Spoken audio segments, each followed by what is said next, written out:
Empire.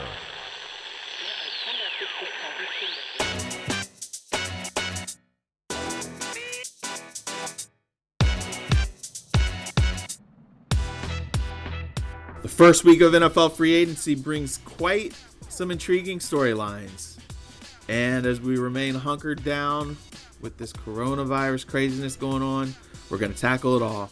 What's up, everybody? It's Mike Jones. Thanks for coming back for another episode of the Football Jones podcast. I hope you are well. I hope you are healthy. I hope you are safe, you and your family. Thanks for listening. As I said, we're going to tackle the latest NFL free agency buzz, what all these signings and departures and comings and goings mean. I've got my buddy Lorenzo Reyes from USA Today Sports. We're going to get into it all. And we got Tom Brady to talk about. We got other potential quarterback moves, other big name signings to talk about. And, it's a crazy time in this world, but thankfully we have a little bit of sports transactions at least to help serve as a little diversion. Again, my thoughts and prayers are with you all. Hope that we can ride this thing out and everybody remains healthy and, that we'll get back to normal soon. But anyway, here we are, my buddy Lorenzo Reyes and I. We're going to tackle all the free agency stuff when we come back. Here we are with my guy Lorenzo Reyes from USA Today Sports. We are just like you, trying to survive in this crazy time. The NFL offseason is still cranking along with free agency, but it's not fully going because draft visits are off and OTAs, which should have been gearing up for some teams in a couple weeks, aren't going to be taking place. So, just like everybody, we're doing our best and we're taking a look at free agency. So a little less than a week, roughly a week since the negotiation window was in the books. We've had some big name signings, some surprise signings, some, guys, a lot of guys with names are still sitting out there. So, what's up, Zoe, and what have you thought so far of this free agency window? Hey, Mike. I'm doing well, man. I'm doing well. Hanging in there. But you know what? This is my favorite time of free agency because I feel like this is when smart teams get value. This week right here where it's like, teams have overspent those big name guys who are up for their second contracts after strong rookie contracts. Right. They got locked up, and now this is where smart teams fill in their roster and get contributors. I think the surprise, honestly, and I know there were signs about this, but the Tom Brady thing, the way it just unfolded surprised me because I feel like there was this buzz before about this potential huge market. And then when Tom announces that he's not returning to the Patriots, I think there were two teams, right? Maybe three if you consider the Raiders, a few people that put out feelers, but as far as offers, really concrete offers, I was just surprised by the lack of a market on Brady, one, and two, how quickly that deal got done. And I know this has been in the works, but as far as just like, just letting things play out and then just, seeing what else is out there, because for Tom, this is like his last move, right? Like this is where he's finishing his career. It's a big decision for a guy whose legacy is cemented in New England. And there's a lot at play here.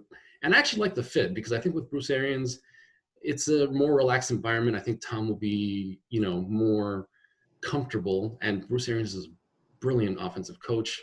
You've got plenty of weapons there. The defense is young and improving. So it could work. But this is also a team that hasn't really had success. No, they haven't made the playoffs. I think it was 2007?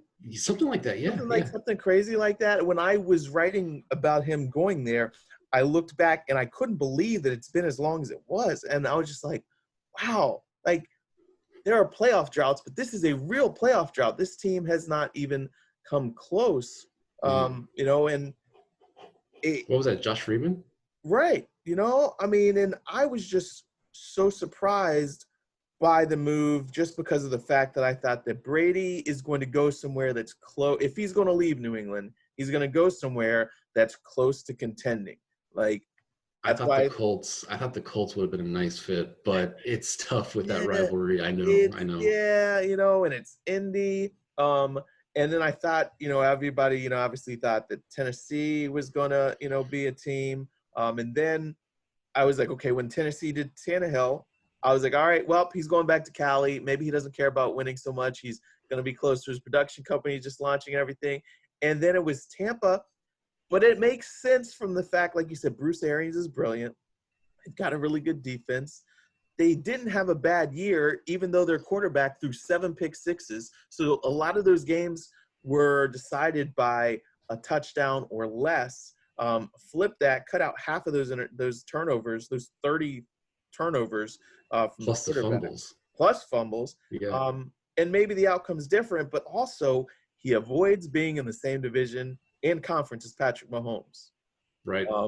So if he had gone to the Chargers, he would have had to face Mahomes twice a year. Now you're in the NFC South where, okay, the Saints are on the downslide, I think. It seems like they're not going to be bad, but it just seems like that their window's tight. Their window's right, tight, man. Right. They got to do it this year or that's about it, right? Right. Like, I mean, unless you feel like you really love Taysom Hill, that's a big if. Yeah. Like, that's a huge if as far as a consistent franchise quarterback. And obviously they value him very highly, putting a first-round tender on him. That's fine. But, you can – let me put it like this. You can love your spouse. You can think like, man, this person is the greatest. But that doesn't mean that in practice or in theory it works. Right. So, yeah, I agree with you on the Saints. The Saints, and then the Falcons, you just never know with them. Man, the Falcons. I wanted to talk about them because I feel like they, when you watch like old like classic college basketball games and you see guys that you haven't heard of that had like the big names and hype, and you're like, oh man, like I can't think of him now, like Juan Dixon back in like Maryland, like, oh man, like he was a player. The Falcons are like just stockpiling dudes that were really lauded coming out of college, but haven't done a whole lot. It's hard because, look, I thought they were going to be decent last year, and they really struggled out the gates, and it looked like Dan Quinn was going to get fired. He revamps his coaching staff down the stretch of the season, and they make a charge. They're like, oh, okay, well, he saved his job. He made some changes. Maybe they'll be okay, but I'm not scared of them. And then you look at the Panthers.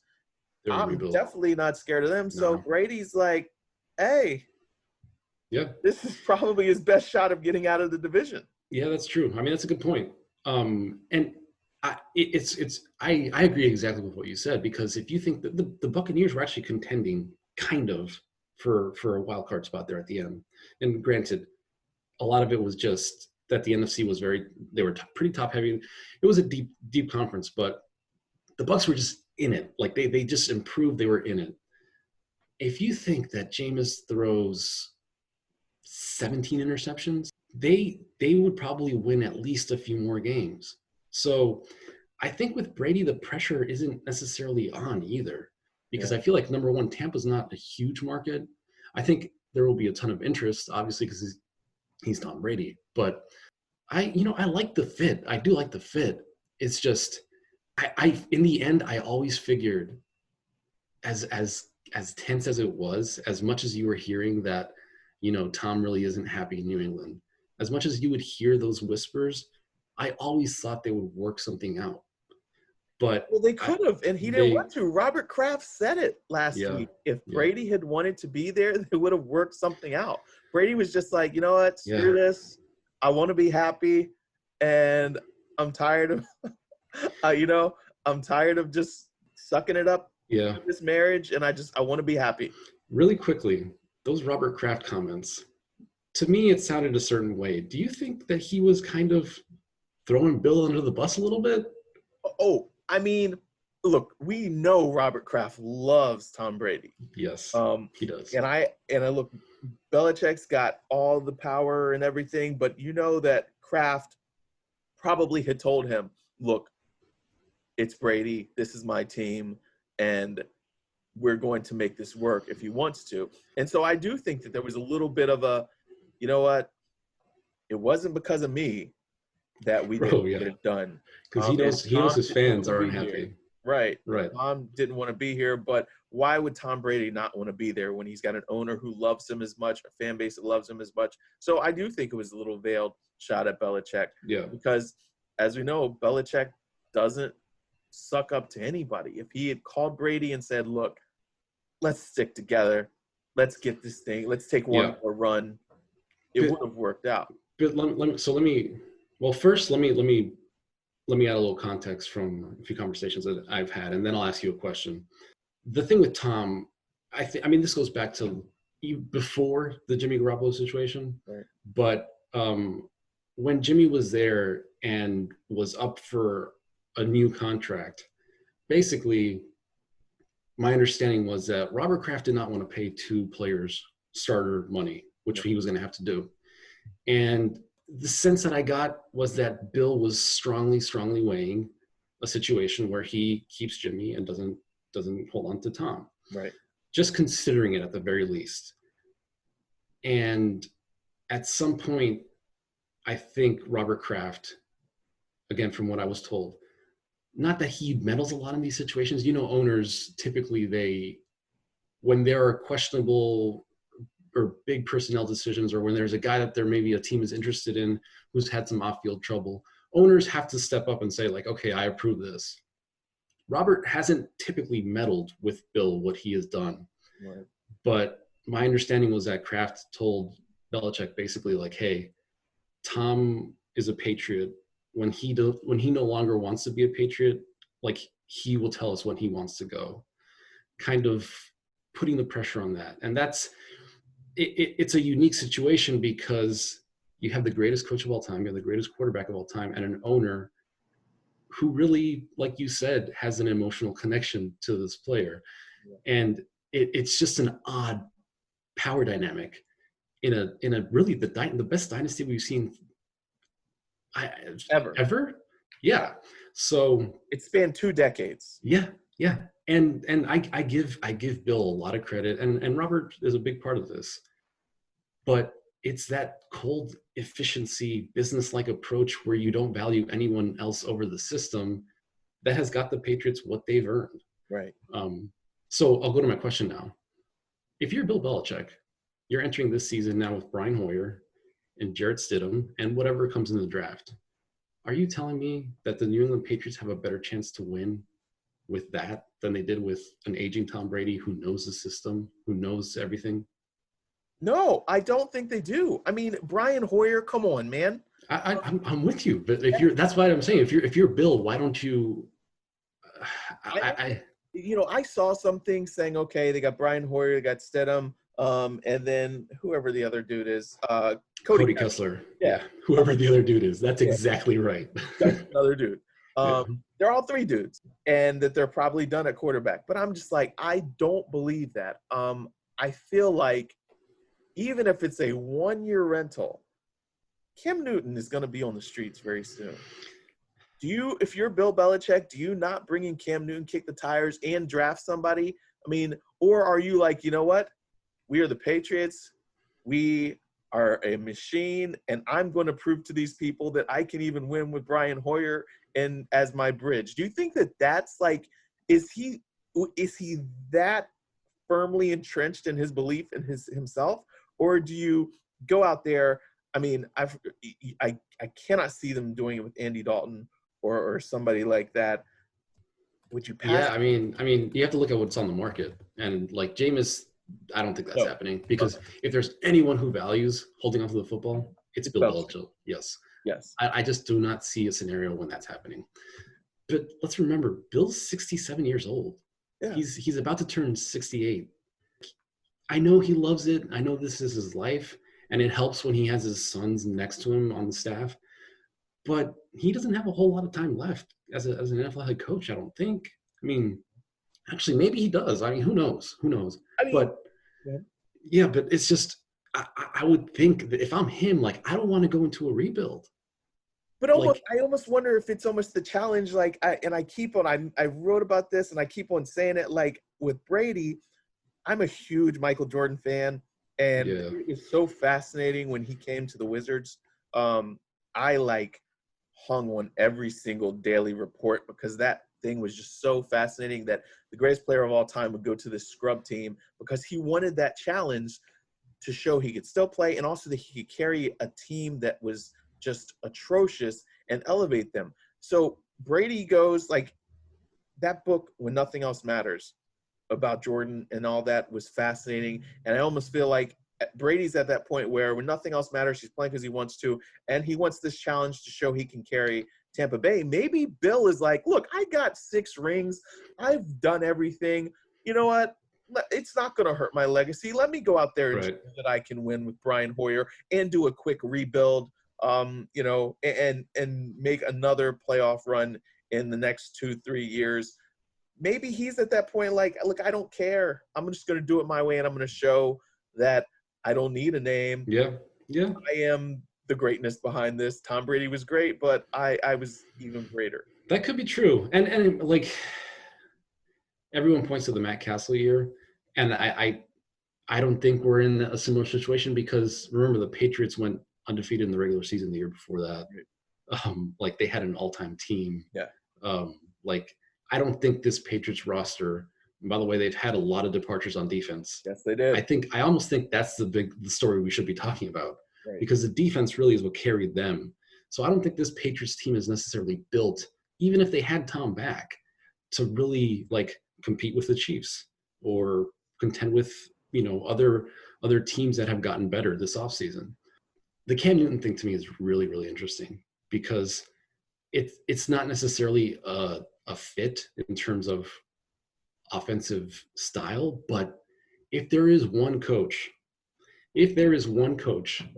who has been able to adapt his scheme offensively or defensively or whatever, even on a weekly basis, according to the opponent they were going to face, it is this one. Right. And let's not forget. On guys. What's that? Showing he'll take a risk on guys. Oh, for sure. For sure. The cast-offs. Mm-hmm. Absolutely. And I just wonder, like, Cam's skill set, like, again, he has to be healthy. He has to be healthy for this to work. But you're not telling me that Josh McDaniels and Bill Belichick can come up with something that highlights his strengths? That's literally what they've done with everyone. And listen, if Cam is healthy, and I think what the Panthers did was right, I'm sorry, what the Panthers did in terms of saying, hey, have your surgeries, get healthy, we'll reassess. Because Cam was not the same player between the shoulder and then obviously the foot. He just needed time to heal. So if he is healthy, he's still fairly young. I mean, he's still you've stood next to him.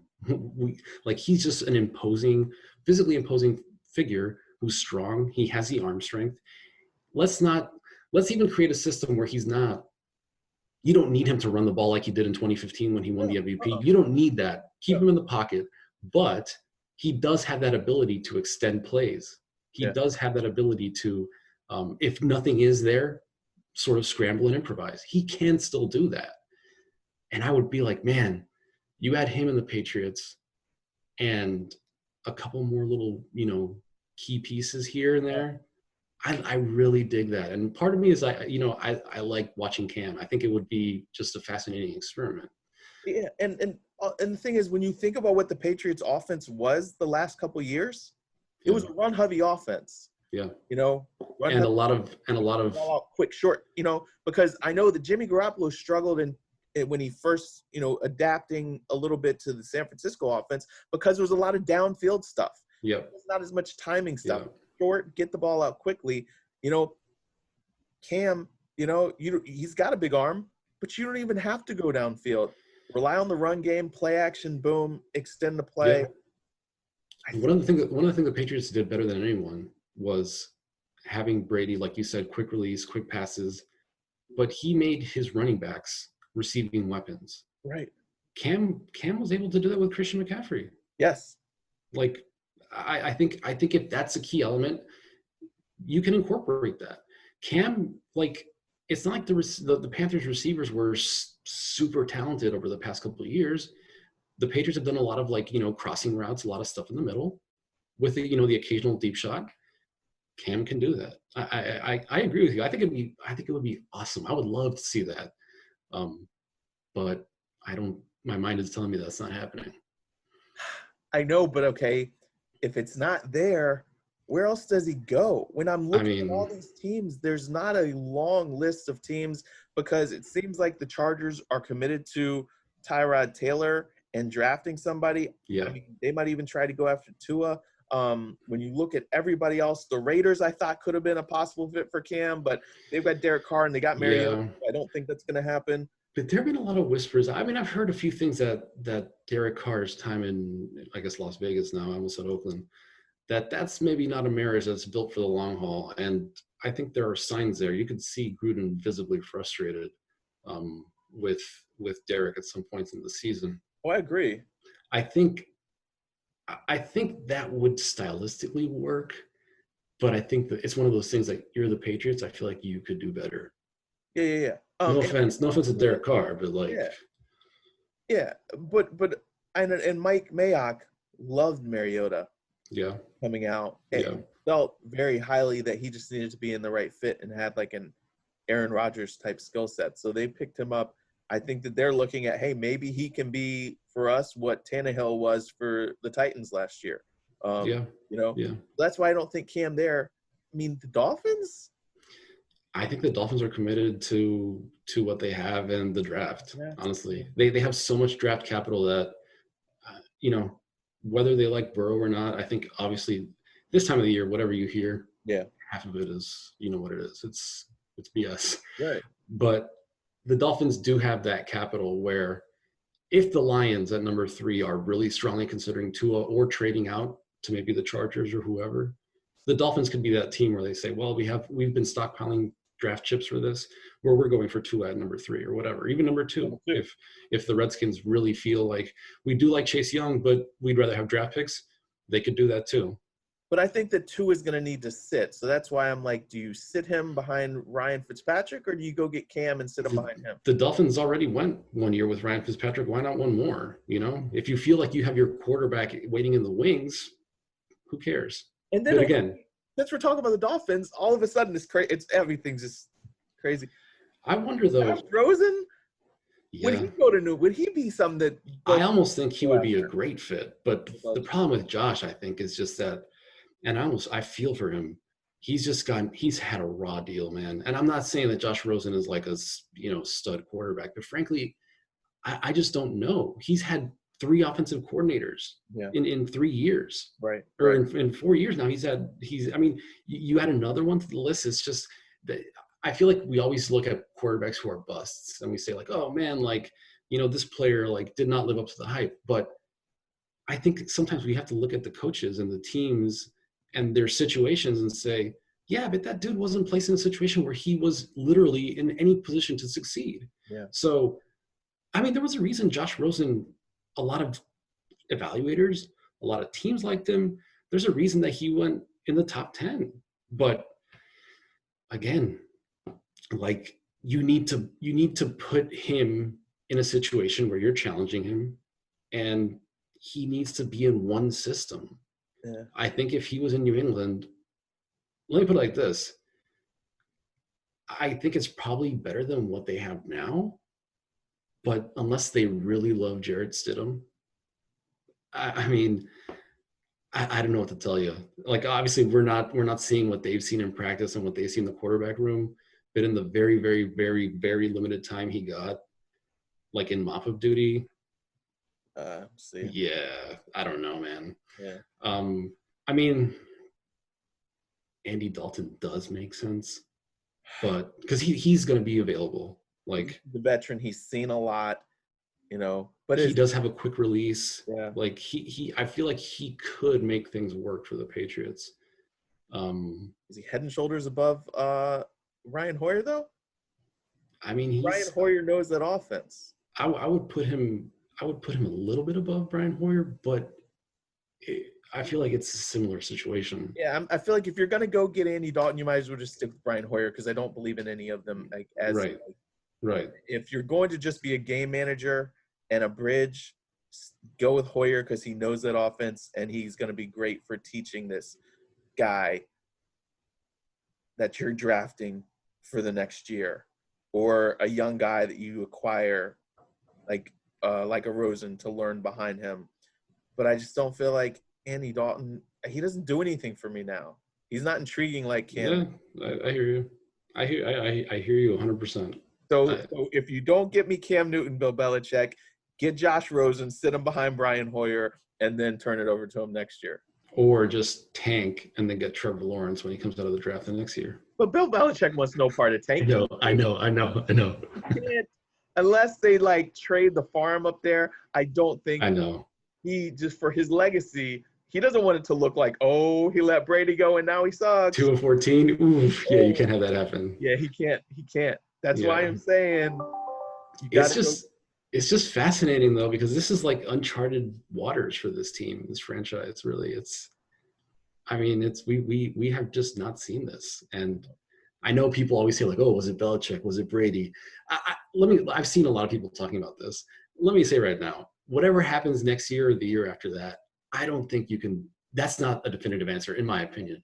Because let me put it like this: like Tom, all-time great quarterback. But as he is right now, I don't think he's the Brady that we had seen before. I mean, he's an aging quarterback, right? His skill set has diminished a little bit.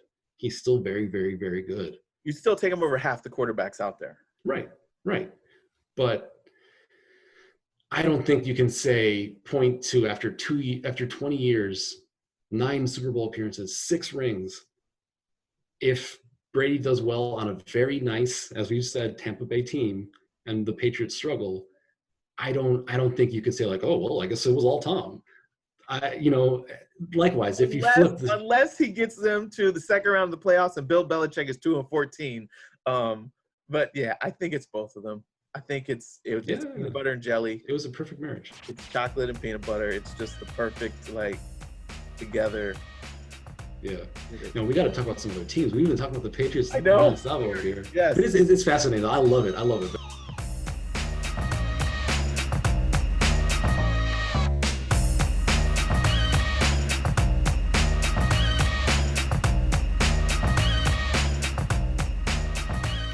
All right, so give me some other surprises. What surprised you? I don't know if there were a whole lot of surprises in just. I was surprised about Amari Cooper taking less money to stay at Dallas, but I get it because, look, if you have comfort there and you know what your quarterback situation is, I don't care how much the Redskins are offering you. If there's questions about their commitment to Haskins or how long or whatever, right now that your window, you've got something going with Dak, and at least he's going to be there for another year, and I think that Dallas is going to wind up – I feel like they've got to wind up taking care of him. So I understand him staying there. Or do you – Taking care of – had some Dak insight. Taking care of who? Dak? Amari Cooper went back there because he believes the Cowboys in the long run are going to take care of Dak. I would hope that was a big reason why he went back there. We talked about this. I think a lot of people around the league were questioning the Cooper deal. And I say this with the caveat, like I never like to talk trash on the deals that players sign because they have their own motivations. But as you mentioned, and as from the conversations we've had with people around the league, it's clear to me that Amari at the very least could have gotten more money, whether it was with Dallas or whether it was with Washington or even just letting it play out. What surprised me with Amari was how fast it got done. He was legitimately, you could make an argument really that he was the most dangerous offensive weapon available on the market because of his age and because of, the position that he plays is that it's a deep draft. I get that. I think that maybe hurt his market a little bit because a lot of teams are probably saying, well, why am I going to pay Amari 21, 22, whatever, $23 million a year if I can just wait and see if I can trade up to get Jerry Jeudy or whoever, So I think that played in there. But if you're Amari, the Cowboys have $73 around there $1 million in cap space. The Cowboys, I know Jerry Jones is always acting like he's strapped for cash. Yeah. Listen, man, I do not. That is one con that I'm sorry, sell that somewhere else. Yeah. I'm not buying that. They have money to pay players, especially now when they've had so many departures on defense. Yeah. They've had, I mean, they always. This is what drives me crazy. They always had money to pay these guys. Right. They had been allotting money in the cap to pay Dak. At some point, they're the ones.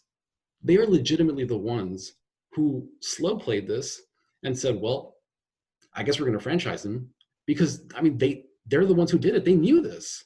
So it's not like they had to get creative to create space. No, I don't buy that at all.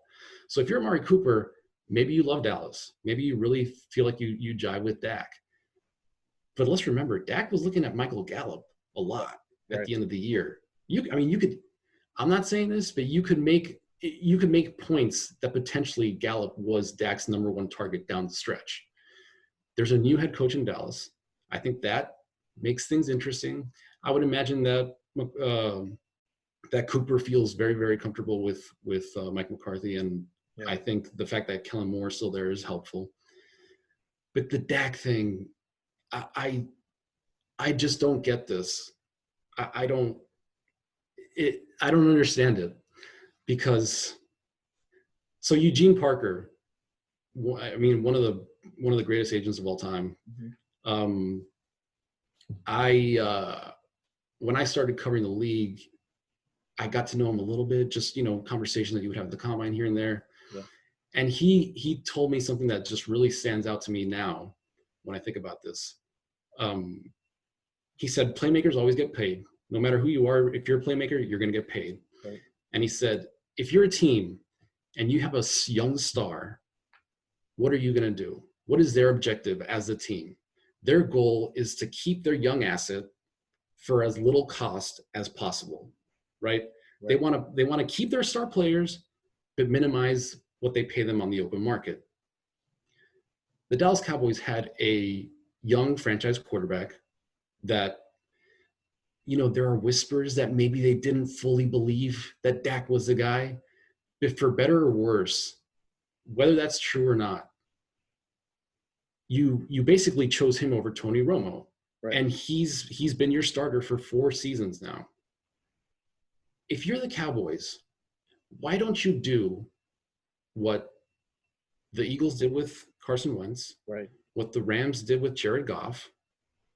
You go in early and you try to lock up a deal where, yes, there is some risk because you're paying a young player who doesn't necessarily have a huge sample size.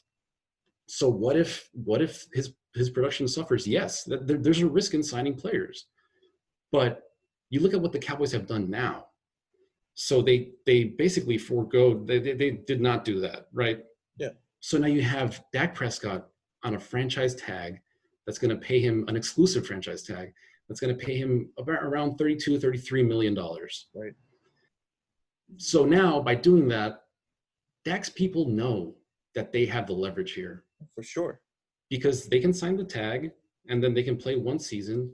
Dak, for better or worse, has had to prove it on his own because he was a 4th-round rookie. Like, it's not like he came in with all of this hype where he was the guy from day one. Oh, no, he I mean, granted, the Romo injury worked out in his favor, but he's had to bet on himself. So at the end of this offseason, let's say Dak even has an average year. What's the play? Either Dak hits the open market, where he's a young quarterback, 26, 27, I don't know how old he is right off the top of my head, but he's hitting the open market, which if you're a young quarterback, that's what you want because you're about to get paid with a capital P. But let's say the Cowboys tag him again. Yep. 30. So then you're talking 37, maybe even 40, because we have to look at what the CBA does. Remember, the new CBA kicks in. And I know we've had these conversations where people are saying, yeah, it's kind of a tricky time to be doing deals because we just don't know what that money is going to look like. Right. But a lot of agents that I've talked to are saying, yeah, I'm telling guys, take short-term deals. And then when that new CBA hits, when that new gambling money hits, when the new TV deal money hits, this salary cap is going to explode. Right. So if you're a franchise quarterback and if you're Dak Prescott's team, you're sitting there. I'm unless the Cowboys come to me with like a mint of an offer, I'm not accepting anything. No. Because I imagine they feel confident that Dak can play well. Mm-hmm. Mike McCarthy's a good coach. The team, the Cowboys, again, they'll have to get creative in how they fill some of these departures that they've had. But I don't think they were ever going to pay Byron Jones that money anyway. No. Like the departures that they've had, I think the Cowboys more or less were planning for. So if you're Prescott, you play the tag, you play on the tag in 2020, you play on the tag in 2021, you come away with 72, $73 million. So you're looking at a payday of 36 around there. Let's call it 36 million APY. Right. So you're getting basically Russell Wilson money for 2 years. Right. And then you hit the open market where the Cowboys aren't tagging you a third time. No, it's the Kirk Cousins and Mike McCartney. Yes, it's that play. Get him mixed up with Mike McCarthy on Twitter all the time. Right. It's great. But they showed the perfect example of this.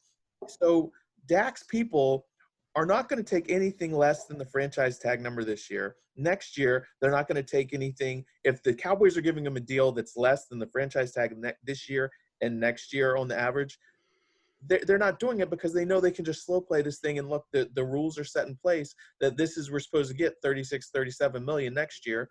And then it'll go up. And like you said, then they hit the open market, just like Kirk Cousins did with Washington for 2 straight years. And then he hits the market 3 years fully guaranteed. And then he got another extension. And he was a 4th round pick, used to betting on himself, has always been durable. Dak, 4th round pick, correct? Yep. Has not missed a game. Nope. We used to betting on himself. People criticize him, but he can't lose here. I think he's playing this exactly the way that he has to. I would even argue that Dak, it is the Kirk Cousins playbook, but remember, Washington didn't have as much of a sample size on Kirk when they tagged him the first time. Kirk, I think he had been a starter, 1 year?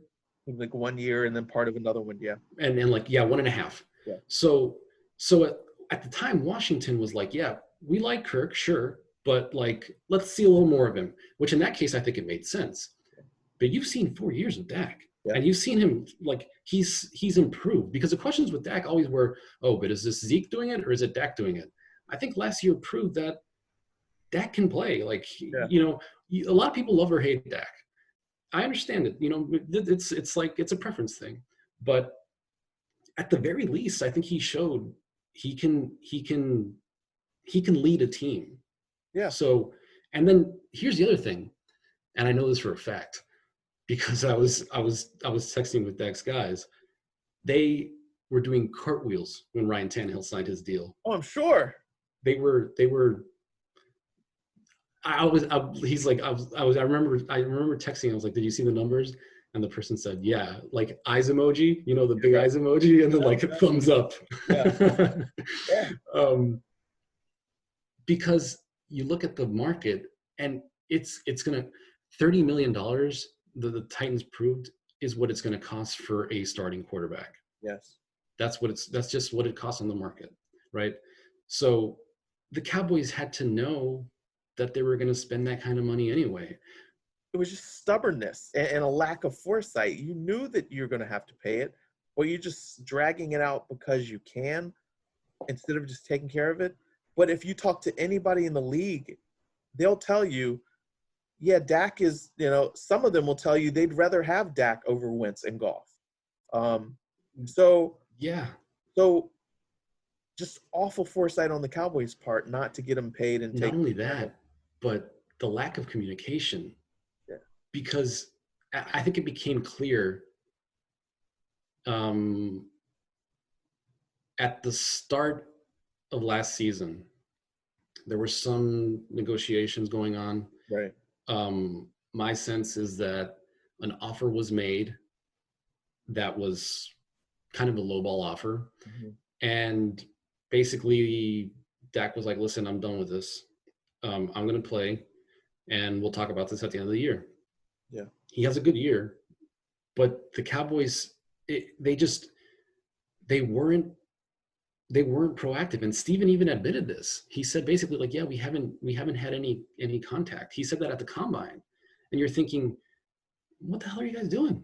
Right. Like obviously the Amari talks were in the works, because with how quickly that deal got done, Right. it leads you to believe that both sides were, it was clear that they were going to work something out. But Amari's a receiver, and if he doesn't have a quarterback to throw him the ball, and again, the franchise tag was always there. But again, if you're the Cowboys, like it's like the table is set for you. Yeah. You just cook, or like the ingredients are there. Just cook the meal. Like all you have to do is just negotiate a little bit and wheel and deal and do what you do. But I just wonder, like in 2022, the start of 2022, is Dak Prescott the starting quarterback of the Cowboys? I mean, who knows? At this point, who knows? I think so. I think that I don't think Jerry lets that happen. The other thing is Cousins didn't trust Redskins ownership and their decision makers. Dak knows that the Cowboys love him. So I think that it's a different type of element. So I do think they get something done. It's just silly that it's like everybody knows what you got to pay for this. So just do it. And the longer you take, the more you're costing yourself. I just think in terms, they've cost themselves millions and millions of dollars in salary cap space. There's no question. But I think teams can get creative with the way you manage the salary cap. More than anything, I think they've just cost themselves valuable leverage. Because, again, I go back to what Eugene Parker told me. Like, teams will do whatever they can to keep the rights of a young asset. On the cheap, obviously that's what they want, but teams don't let, like, playmakers walk by and large. Right. At least not at the quarterback position. No. So hard to come by. I just don't get it. It's again, love or hate Dak. To me, it just boils down to this: it's just not smart football business. No, the way I see it, at least. That's just my take. And exactly. I don't know, but it's gonna be interesting. It's fascinating. And I think another reason why Jerry gets it done is because Jerry is getting up there. He doesn't have time to go through a whole nother rebuild and grooming of a quarterback and everything. That's why he hired Mike McCarthy, because he wants a guy who's going to get this team to win right now. You can't start all over at quarterback. And you're definitely, there's not going to be guys that are better than Dak on the market. But remember, this is a team that wanted Paxton Lynch, that wanted Connor Cook. From what I've heard on the Cowboys side, there were a few people who were like, yeah, Dak, whatever. It took Wade Wilson, their former quarterbacks coach, to like stand on the table and pound his fist on the table in the draft room and say, I want this guy. Like we need to get this guy. And I've heard from a few people that if Wilson doesn't make that pitch, Dak's probably not on the Cowboys. Maybe that's a little bit of hyperbole. I don't. But again, just Jerry Jones literally admitted. He's admitted that he wanted to trade for Paxton Lynch. He wanted to get Connor Cook. So making it stars that didn't happen. Yeah.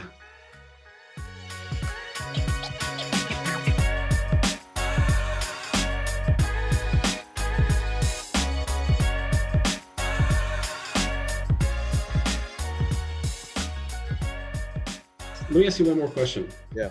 Give me your top value signing, because I know you've been all over the signings here, and that's where I feel like that's where the smart teams do this. I've got one in mind that I really, really love. I don't mean to put you on. So I can talk about mine. Yeah, give me yours. Give me yours. Emmanuel Sanders to the Saints. Oh yeah. I think on 2 years, 16 or something.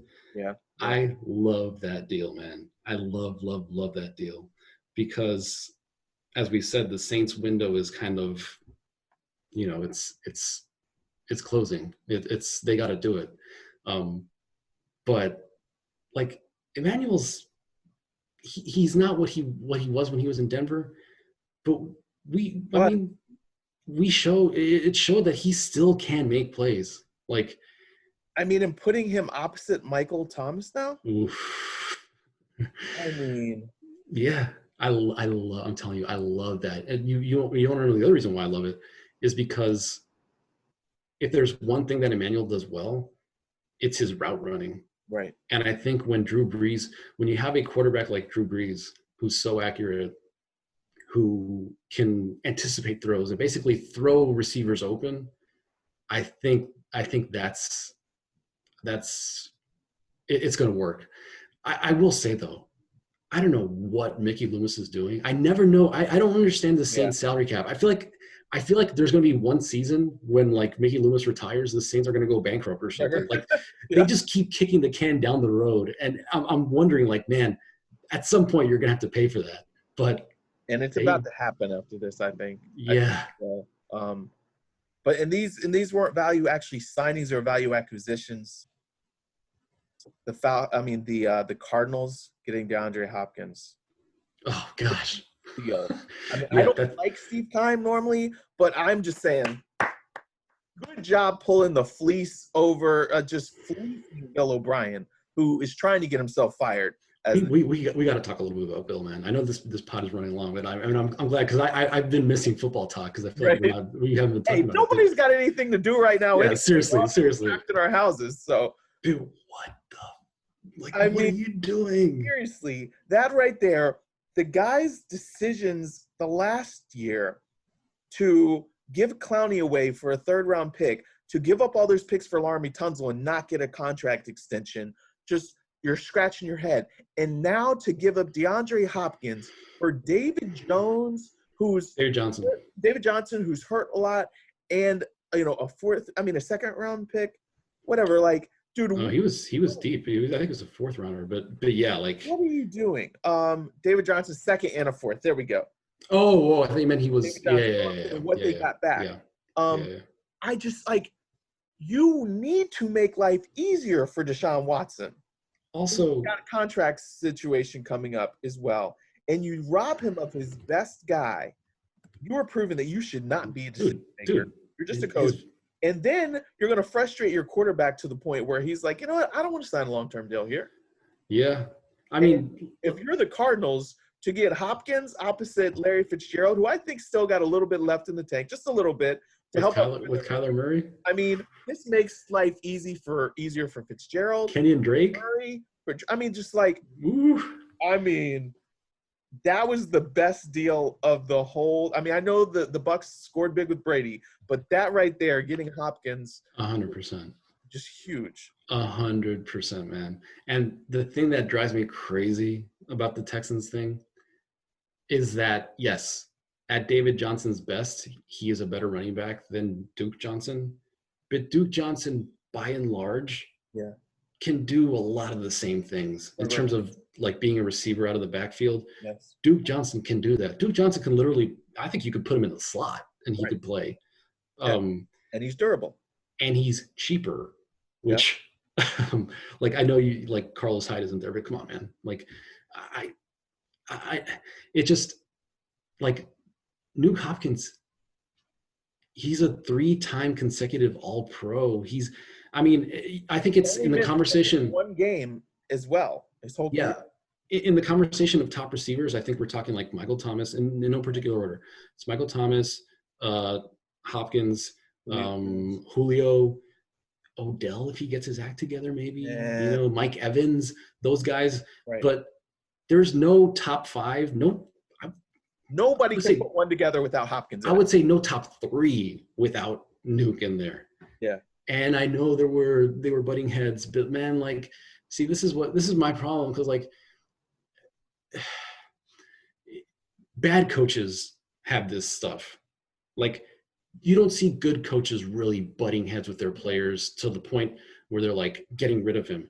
And I know he wanted a new contract, but look, listen, his performance exceeded his pay. Right. So yes, you have to pay a player like that. And maybe the Texans feel like, you know what, we weren't going to pay him, and we feel like we can get similar production out of other players. If that's the case, then God bless you, man. Yeah, but there's nobody on your roster because the other guys, Will Fuller and Kenny Stills, Will Fuller cannot stay on the field. But And Hopkins, like I said, has missed in 7 years. Has only missed one game. Yep. Not only was he just a monster production-wise, he also was reliable. So, Oh my gosh, somebody who's as productive and as reliable, a game changer. I'll add to that. The reason why Kenny Stills was able to have decent success, the reason why Will Fuller was able to have decent success, aside from Deshaun Watson throwing the ball, is that you have a guy like Hopkins. Yes. You know, because teams would double, sometimes literally triple cover him. Yeah. So that just opens up everything. This is a move where, for the short term, if I'm Bill O'Brien, I'm doing some serious like damage control. And I know it's kind of tricky with like, you know, coaches aren't supposed to be talking to players necessarily, but if I'm him, I'm sending feelers that like, listen, I know it's a tough move, but like just have faith in me. Because if the Houston Texans, in a very winnable division, if they just struggle, if they come out of the gate slow, this could just blow up in his face. Badly. The locker room, this is a move where the locker room could unravel. Yeah. Just look at the reaction that players, Hopkins' old teammates, had on Twitter. Yeah. That's all you need to see. You saw the Deshaun Watson video, right? Yeah. Yeah. That was all of Houston. Yeah. And I just don't get it. I just don't get it. And again, I know the contract was coming. Manager. Yeah. Oh, 100%. Like, listen, there's a reason why Bill Belichick is like literally the only one who's been able to do this for so long at a high level. Right. Like, it's not easy. And I want to like Bill O'Brien. I really do. But if you trade Clowney and you trade Hopkins and you don't get one first rounder, what are you doing? Seriously, man. Like, I don't. The thing is, that team was set up to, like, you have a quarterback, you have a receiver. A lot of people think Clowney's overrated. I get it. But let's say you trade Clowney, but still get more for him. You can't get – well, they messed up the situation with the franchise tag and everything. So he just bought the whole thing. And then just – you've got to get more for him. Yes, I understand, okay, guy doesn't fit anymore, but you have to – he's still a good player. You can't – you know, and look at their defense last year. They were like 28th in the league last year. They were one of the worst as far as getting sacks. If you had offensive line is always a problem. Yeah, if you had Clowney on that defense last year, maybe you do a better job. Maybe, I don't know, nobody was beating Mahomes last year, but you have a better chance. You need your offensive line rebuilt. That's why you've got to hold out and get really high picks for this thing. And just Bill O'Brien, again, trying to get himself fired. Because, you know, first Clowney, then Hopkins, then Laremy Tunsil's going to walk next year. You know who I think this team could use is Rick Smith. Yep. Like, that's what they need for sure. Or just someone in that capacity. It's just, yeah. I feel like you also, if you're Bill O'Brien, like I said, it is a winnable division. You know, the Jaguars are going through their stuff, but you're looking at the Titans now and you're saying, well, they've got a good thing going. Yeah, they do. Like, and you look at the Colts up there, who, you know, does this move get you closer to being the top team in the South? No, you're taking steps backwards. You're not at all positioning yourself to win that division. Because I was like, look, he better have something up his sleeve, and then all of a sudden Buffalo gets Stephon Diggs in their trade. So I'm like, okay, well, nope, he doesn't have that up his sleeve. I was like, if he's giving him away, he's got to have something else he's about to pull off as a wide receiver. But no, I would suspect it's through the draft. Again, it's a deep receiver draft. Yeah, but if you're going to pull a move like this, you better be damn sure, number one, that the player you're targeting is going to be available where you're picking, or you're going to have to make a trade. And number two, that once you've drafted said player, that at the very least, he's going to be 80%, 70% of what Nuke Hopkins was. That's a big ask. That's a big ask. Yeah. Again, we were talking about the Cowboys, like just bad football management. Yeah. That's what this is. Exactly. And if you're the Cardinals, like you said, I'm with you, man. Yeah. I feel like I fall for this every year. There's one team that's getting hyped up. Last year was the Browns. I was like, ooh, I'm feeling this. There's some sizzle here. I feel like the Cardinals are going to be that team for me. And I'm trying to say, like, I'm not going to say they're going to be amazing, but I do think that, I mean, that's a tough division they're in. That's the problem, yeah. But I like the steps that they're taking forward. Yeah. They're making steps. We got to do this again. Let's do it, man. It's going to be a more intrigue, and we'll see whatever happens with getting all these OTAs going and everything like that. Tell everybody once again where they can find you. So I'm at Lorenzo G Reyes on Twitter. I still have not figured out the middle name. If you guys remember last time I was trying, I think Gomez was mine. He's been throwing out some crazy suggestions. Let me tell you. Let me tell you one thing. I felt like you were about to get it, and you've taken a step back, man. You got to get on your game here. If you guys have Italian G. Oh no, you can't crowdsource. No, man. That hey, I'm talking to my 3 fans. Hit me up because I need to win this thing here. Anyway, hope you guys have a great win, Zoe. I will let you get back to it. Thank you so much for coming on. I feel like we could do this all the time. Absolutely. Anytime, my man. Take the link, spread it to your friends, leave me a review. Everybody stay safe out there. Don't play around. Listen to what they're telling us about the social distancing. For sure. Smart. And listen, everyone's at home. You got time to kill. Like, fire up this podcast. Like, let's get this going. Let's talk about. Listen, the one thing I will say, the NFL, you can criticize maybe that they shouldn't have been doing this, but I will say, as a sports fan, like, at the very least, we're talking about this, man. And I think it's a nice distraction. Obviously, we're all thinking about people affected by this, but it's been rough, man. I was really looking forward to this stretch of the NBA season. Yeah, you were exactly right. It's been really sad, really depressing. And you know what? A little bit of sports we have is a nice diversion, and hopefully everything kind of blows over in a couple weeks, and before you know it, we're back to normal. Absolutely. Well said. All right, man. Thanks so much. Hey, hope you guys have a great day, and I'll talk to you next week.